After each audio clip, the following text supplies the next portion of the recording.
Stalin knew he had another secret disinformation weapon in his arsenal, a tactic called framing. Many believe that the worst damage from Soviet intelligence operations against the West has been the theft of highly classified secrets. In actuality, the worst and often irreparable damage done to the free world has been caused by the Kremlin's disinformation operations, designed to change the past. In KGB jargon, changing people's pasts was called framing, and it was a highly classified disinformation specialty.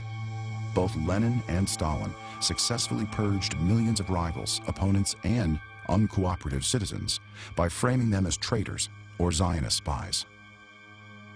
In 1945, Stalin decided to use his disinformation machine to take control of Eastern Europe. Nazi sympathizers were considered the most vile people at that time, and to be framed as such meant to be ostracized, arrested, or to be sentenced to death. Stalin used this black art of framing on numerous innocents. I saw as Romania's heroic King Michael was framed as a Nazi collaborator and Western spy and forced to abdicate. Within just a few years, virtually the entire Romanian economy was running on stolen property. With control of the media, the government launched powerful disinformation offensives to persuade everyone that Romania could be changed into a prosperous country just by confiscating others' wealth. And Romania was supposed to be an Allied control after 45. Why was that so much free hand given to Stalin? That's my accusation. The Sovietization of Eastern Europe was accomplished by the Kremlin through subversive framing operations. All the initial leaders of the Eastern European countries were absolute nobodies, some even criminals, but all swore loyalty to the Kremlin's religion, Marxism, Leninism, Stalinism. The Soviet disinformation machinery thus framed the useful ones as national heroes, and the anti-communists became Nazis. Huge crowds such as these shown here gather in the square before St. Peter's in Rome, where His Holiness Pope Pius XII speaks to them. This year, 400,000 listened intently to his solemn Easter message. In it, he warned the world that a time of serious crisis is at hand, and gravely cautioned his listeners against red factions who would seize power in Italy and deny Christianity its right to exist. He despised the notion of communism, and he despised the notion of godless countries. And so he was the enemy, the supreme enemy. He knew what communism meant, and it brought the church to its knees wherever it was, brought people to their knees. For Stalin's plan to succeed, he knew he must destroy one of his greatest enemies. The church within those countries was his next target. The war between communism and the Catholic Church is almost as old as communism itself.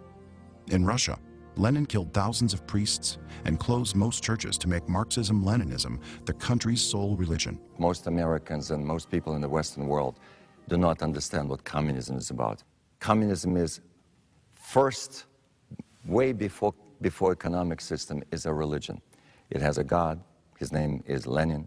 It has a church, its name is the Communist Party of the USSR. It has its prophets, it has its rituals, it has its texts, it has the Bible, it has everything. Lenin is in you, Lenin is in me, Lenin is everywhere. So just substitute Jesus or God, and you'll understand where it comes from. They stole everything from Judaism, actually. So I believed in my God. Lenin was the most important hero, the most important person in my childhood. I was willing to inform on my parents. I was a good patriot. I was willing to die to destroy imperialism in America. On June 3, 1945, Radio Moscow proclaimed that the leader of the Catholic Church, Pope Pius XII, had been Hitler's pope, insinuating that he had been an ally of the Nazis during World War II. This was the first salvo of a calculated operation designed to smear the reigning pope in the eyes of the world. Radio Moscow's insinuation fell flat as a pancake. Churchill called him the greatest man of our time, and Albert Einstein wrote, "Before I had not been interested in the church, but today I felt a great admiration for the church, which alone has had the courage to stand against the Hitlerian onslaught on liberty." In the 1960s, the Kremlin tried again with a new generation. Central to that framing effort, codenamed Operation Seat 12, was the 1963 theatrical play The Deputy, written by the leftist German playwright Rolf Hackut.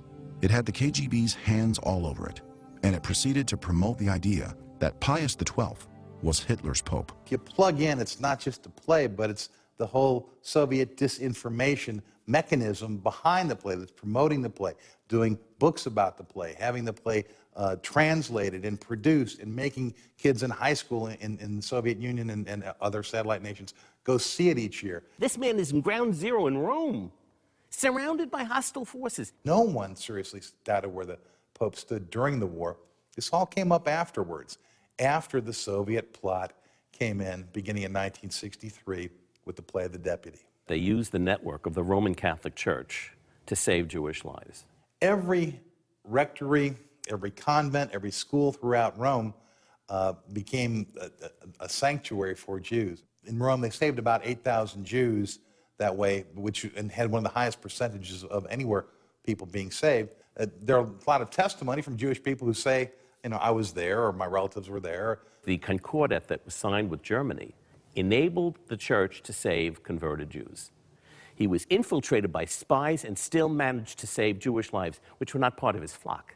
How the world came to change its opinion of him is outrageous. The Valkyrie attempt on Hitler's life, 1944. We have the documents of the Kaltenbrunner report. It names Pacelli and his secretary Lieber as co-conspirators. Why? Because they were. They actually said that they would not interfere to negotiate a peace unless Hitler was dead. He was hailed at the liberation of Rome, at the end of the war, at the time of his death in 1958. There are letters that the Holy See was inundated with letters and tributes and thanks and stuff, and everyone, and that's 1958. By 1963, he's a villain. How does that happen? Well, it happens because it was an orchestrated campaign.